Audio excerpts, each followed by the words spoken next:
Before officially using the software, let's take a brief look at the learning materials available in the software installation directory. If you forget the installation directory, you can also open it via the software path file. Open the folder. In this video, we will introduce several folders commonly used by users. Backup. This directory stores auto and manual save copies. Auto save defaults to 50 valid operations and 10 minutes. Max 20 latest copies retained.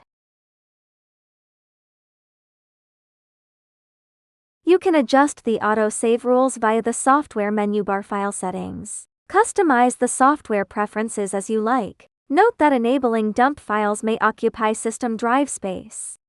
And you can set the interval conditions for auto save. SUT. This folder contains the software license and registration logs. Crash.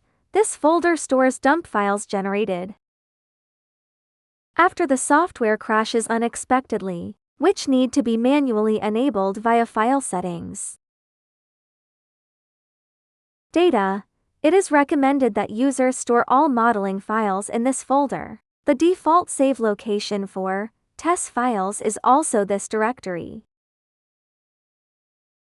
Doc. Here you can find the software user manual, secondary development manual, API documentation, and all other software introduction materials.